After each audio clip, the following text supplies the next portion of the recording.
যমুনার দরজা ভেঙে জনতার দাবি, পদত্যাগের আল্টিমেটাম, আগ্রাসনের নিন্দা আর শেষ মুহূর্তে জাতীয় নবম পে স্কেলের পূর্ণাঙ্গ গেজেট প্রকাশ। বন্ধুরা, বিস্তারিত আলোচনা যাওয়ার পূর্বে এখনও যারা চ্যানেলটি সাবস্ক্রাইব করেননি, দয়া করে এখনই চ্যানেলটি সাবস্ক্রাইব করে বেল বাটনটি অন করে দিন। আজকের এই খবর শুধুই একটি গেজেট প্রকাশের গল্প নয়, এটি রাষ্ট্রের মেরুদণ্ড বলে পরিচিত সরকারি কর্মকর্তা কর্মচারীদের সম্মান, ন্যায্য অধিকার আর ক্ষমতার মুখোমুখি দাঁড়ানোর ইতিহাস। একদিকে ছিল পদত্যাগের আল্টিমেটাম, অন্যদিকে ছিল রাষ্ট্রযন্ত্রের আগ্রাসন, আর ঠিক সেই উত্তপ্ত মুহূর্তে যমুনা ভবনের ভেতরে চলছিল এমন এক বৈঠক যার প্রতিটি মিনিট বদলে দিচ্ছিল দেশের প্রশাসনিক ভবিষ্যৎ। যদি আজ জাতীয় নবম পে স্কেলের গেজেট প্রকাশ না হতো, তবে কি হতো? কেন অর্থ উপদেষ্টার পদত্যাগ দাবি উঠল? কেন আইন উপদেষ্টার বিরুদ্ধে সরাসরি ক্ষোভ বিস্ফোরিত হল? আর কিভাবে শেষ পর্যন্ত প্রধান উপদেষ্টা নিজে সামনে এসে ঘোষণা দিলেন আজই প্রকাশ পাবে পূর্ণাঙ্গ গেজেট? আজকের এই ভিডিওতে আমরা সেই পুরো গল্পটাই তুলে ধরব, শুরু থেকে শেষ পর্যন্ত। আজকের সকালটা ছিল অস্বাভাবিক। রাজধানীর বাতাসে ছিল ক্ষোভ, হতাশা আর এক ধরনের অনড় সংকল্প। কারণ আজ আর শুধু দাবি নয়, আজ ছিল সিদ্ধান্তের দিন। দীর্ঘদিন ধরে প্রতিশ্রুতি, আশ্বাস, বৈঠক আর টালবাহানার পর সরকারি কর্মকর্তা কর্মচারীরা স্পষ্ট করে জানিয়ে দিয়েছিলেন, জাতীয় নবম পে স্কেলের পূর্ণাঙ্গ গেজেট না এলে আর কোনো অপেক্ষা নয়। গত শুক্রবার যা ঘটেছে সেটি রাষ্ট্রের ইতিহাসে একটি লজ্জাজনক অধ্যায় হিসেবেই বিবেচিত হবে। শান্তিপূর্ণভাবে দাবি জানাতে আসা সরকারি কর্মকর্তা কর্মচারীদের ওপর যেভাবে ইউনূসের প্রশাসন আগ্রাসন চালিয়েছে তা শুধু মানবাধিকারের প্রশ্ন নয়, এটি রাষ্ট্রের মেরুদণ্ডে আঘাত। লাঠিচার্জ, ধাক্কাধাক্কি, অপমান সব মিলিয়ে সেই দিনের দৃশ্য এখনও আন্দোলনকারীদের চোখে জ্বলজ্বল করছে। অনেকে আহত হয়েছেন, অনেকে অপমানিত হয়েছেন, আর অনেকেই মনে করেছেন রাষ্ট্র যাদের ওপর ভর করে চলে তাদের সঙ্গেই যদি এমন আচরণ হয় তাহলে এই রাষ্ট্র ব্যবস্থা কোথায় দাঁড়ায়? আর ঠিক সেই কারণেই আজ আন্দোলনের ভাষা আরও কঠোর। আজ আর শুধু বেতন কাঠামোর দাবি নয়, আজ ছিল সম্মানের দাবি, নিরাপত্তার দাবি, ন্যায্যতার দাবি। যমুনার চারপাশে ভোর থেকেই জড়ো হতে শুরু করেন কর্মকর্তা কর্মচারীরা। কারো হাতে ছিল ব্যানার, কারো হাতে ছিল প্ল্যাকার্ড, আবার কারো চোখে ছিল ক্ষোভের আগুন। স্লোগান উঠছিল একটার পর একটা, গেজেট চাই, অধিকার চাই, লাঠিচার্জের বিচার চাই, প্রতারণা চলবে না। আজকের কর্মসূচির শুরুতেই স্পষ্ট বার্তা দেওয়া হয়, যদি জাতীয় নবম পে স্কেলের গেজেট প্রকাশ না হয় তাহলে অর্থ উপদেষ্টার পদত্যাগ চাই। কারণ বারবার বলা হয়েছে এই পে স্কেল বাস্তবায়ন সম্ভব নয়। এই বক্তব্যই প্রমাণ করে তিনি এই দায়িত্ব পালনে ব্যর্থ। আন্দোলনকারীদের যুক্তি ছিল একেবারে সোজা, যে ব্যক্তি বারবার বলে দেন এটা সম্ভব নয়, তিনি তাহলে কেন সেই চেয়ারে বসে আছেন? কেন তিনি সরকারি কর্মকর্তা কর্মচারীদের আশা আকাঙ্ক্ষাকে বারবার তুচ্ছ করছেন? একই সঙ্গে গত শুক্রবারের আগ্রাসনের দায় নিয়ে আইন উপদেষ্টার পদত্যাগ দাবি ওঠে। আন্দোলনকারীদের ভাষায়, যে প্রশাসন নিজের কর্মচারীদের নিরাপত্তা দিতে পারে না তাদের নৈতিক অধিকার নেই ক্ষমতায় থাকার। অনেকেই বলছিলেন শুধু পদত্যাগ নয়, এই ঘটনার তদন্ত হওয়া উচিত।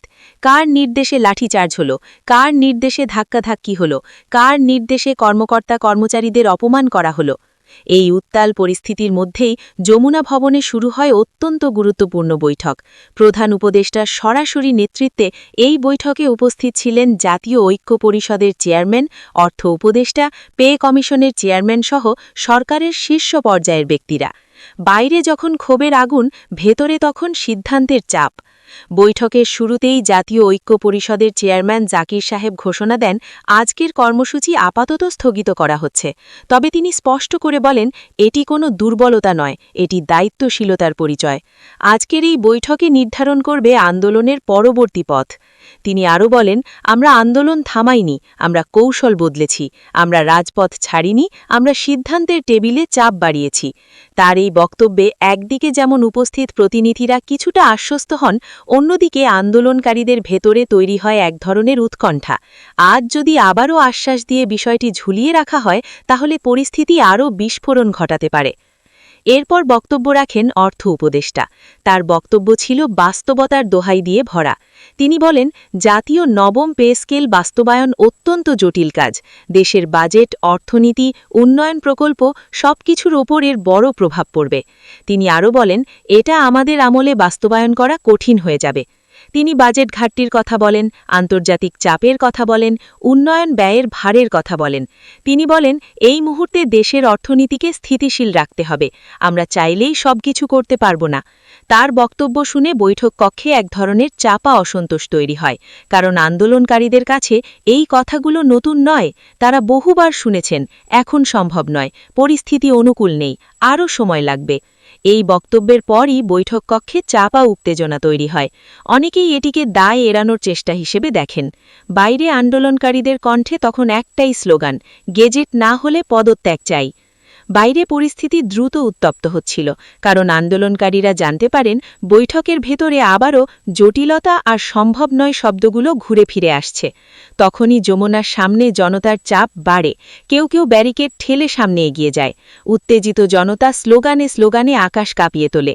এক পর্যায়ে পরিস্থিতি এমন জায়গায় যায় যেটা কেউ ভাবেনি। যমুনার দরজার সামনে থাকা নিরাপত্তা বেষ্টনীতে চাপ পড়ে, জনতার ধাক্কায় দরজা কেঁপে ওঠে। কেউ কেউ চিৎকার করে বলছিলেন, ভেতরে বসে আর আলোচনা নয়, আজ সিদ্ধান্ত চাই। এই মুহূর্তে যমুনা ভবনের পরিবেশ হয়ে ওঠে আরও টানটান। এই পরিস্থিতিতে প্রধান উপদেষ্টা হস্তক্ষেপ করেন। তিনি বলেন, এই বিষয়টি আর বিলম্ব করা যাবে না। তিনি বুঝতে পারেন, আজ যদি কোনো চূড়ান্ত ঘোষণা না আসে তাহলে শুধু আন্দোলন নয়, পুরো প্রশাসনিক ব্যবস্থা অচল হয়ে পড়বে। তিনি বলেন, রাষ্ট্রের কর্মচারীরা যদি বিশ্বাস হারায় তাহলে রাষ্ট্রের ভিত্তি দুর্বল হয়ে যায়। এরপর তিনি অর্থ উপদেষ্টাকে সঙ্গে নিয়ে আধ ঘণ্টার একটি রুদ্ধদ্বার বৈঠকে প্রবেশ করেন। এই আধ ঘণ্টা ছিল আন্দোলন আর সরকারের মধ্যকার ভাগ্য নির্ধারণের সময়। ভেতরে কি আলোচনা হয়েছে সেটি কেউ প্রকাশ্যে বলেনি, তবে বৈঠকে থাকা সূত্রগুলো বলছে সেখানে কঠিন ভাষায় সিদ্ধান্ত নেওয়া হয়েছে। অর্থ উপদেষ্টাকে বলা হয়, আপনি যদি বাস্তবায়ন করতে না পারেন তাহলে সরকারকে সেই সিদ্ধান্ত নিতে হবে যেটা রাষ্ট্রের জন্য জরুরি। উন্নয়ন প্রকল্প, বাজেট, খরচ সবকিছু পুনর্বিন্যাস করে হলেও পে স্কেল বাস্তবায়নের পথ বের করতে হবে। যমুনার বাইরে তখন উৎকণ্ঠা। কেউ বলছে আজও আশ্বাসে শেষ হবে, কেউ বলছে এবার হয়তো চূড়ান্ত কিছু আসবে। আন্দোলনকারীরা একদিকে অপেক্ষা করছিলেন, অন্যদিকে তাদের চোখ ছিল দরজার দিকে, কখন প্রধান উপদেষ্টা বেরোবেন, কি ঘোষণা দেবেন। ঠিক আধ ঘণ্টা পর প্রধান উপদেষ্টা ও অর্থ উপদেষ্টা একসঙ্গে বেরিয়ে আসেন, আর তখনই পুরো দৃশ্যপট বদলে যায়। প্রধান উপদেষ্টা দৃঢ় কণ্ঠে ঘোষণা দেন, জাতীয় নবম পে স্কেলের পূর্ণাঙ্গ গেজেট আজকেই প্রকাশ করা হবে। তিনি বলেন, আমি ব্যক্তিগতভাবে এর দায়িত্ব নিচ্ছি। এই ঘোষণার মুহূর্তটা ছিল ঐতিহাসিক, কারণ এতদিন ধরে আন্দোলনকারীরা শুনেছেন দেখা হবে, বৈঠক হবে, বিবেচনা করা হবে, কিন্তু আজ প্রথমবার তারা শুনলেন আজই হবে। শুধু ঘোষণা নয়, তিনি নির্দেশ দেন যেসব উন্নয়ন প্রকল্প অপ্রয়োজনীয় বা স্থগিত করা সম্ভব সেসব প্রকল্পের বাজেট পুনর্বিন্যাস করে জাতীয় নবম পে স্কেলের জন্য অর্থ নিশ্চিত করা হবে। তিনি বলেন, রাষ্ট্রের কর্মচারীদের ন্যায্য অধিকার কোনো বিলাসিতা নয়, এটি রাষ্ট্র পরিচালনার ভিত্তি। তিনি আরও বলেন, কাল আপনারা শুধু গেজেট দেখবেন না, বাস্তবায়নের রোড ম্যাপও পাবেন। অর্থাৎ শুধু কাগজে গেজেট নয়, বাস্তবায়নের টাইমলাইন, ধাপ, নির্দেশনা সবকিছু স্পষ্টভাবে দেওয়া হবে। এই ঘোষণার মাধ্যমে কার্যত অর্থ উপদেষ্টার পদত্যাগ দাবির জায়গায় সিদ্ধান্তের বাস্তবতা চলে আসে, কারণ আন্দোলনকারীদের কাছে তখন মূল বিষয় ছিল গেজেট প্রকাশ, পদত্যাগের দাবি ছিল চাপ তৈরির কৌশল, আর সেই চাপই শেষ পর্যন্ত কাজ করেছে। এই ঘোষণার পর যমুনার বাইরে থাকা জনতার মধ্যে এক ধরনের মুহূর্তের নীরবতা নেমে আসে। তারপরই শুরু হয় উল্লাস, স্লোগান, হাততালি। অনেকে বলছিলেন এটাই আমরা চাইছিলাম, আবার অনেকে বলছিলেন দেখি কথা রাখে কিনা, কারণ আন্দোলনকারীরা জানেন শুধু ঘোষণা নয়, বাস্তবায়নই আসল। জাতীয় ঐক্য পরিষদের পক্ষ থেকে জানানো হয় আন্দোলনের কর্মসূচি আপাতত স্থগিত থাকবে, তবে তারা স্পষ্ট করে বলেন গেজেট প্রকাশ না হলে আবারও রাজপথে নামা হবে। তারা আরও বলেন, আমরা কাউকে ছাড় দিচ্ছি না, আমরা শুধু সিদ্ধান্তের জন্য সময় দিচ্ছি। যদি আবারও প্রতারণা হয় তাহলে এবার আন্দোলন আরও কঠোর হবে। সবশেষে বলা যায়, আজ যমুনা ভবনে যা ঘটেছে তা শুধুই একটি প্রশাসনিক সিদ্ধান্ত নয়, এটি প্রমাণ করেছে রাষ্ট্রের মেরুদণ্ড যখন ঐক্যবদ্ধ হয় তখন ক্ষমতাকেও নতি স্বীকার করতে হয়। আজকের এই পূর্ণাঙ্গ গেজেট প্রকাশের ঘোষণা সেই সংগ্রামেরই ফল।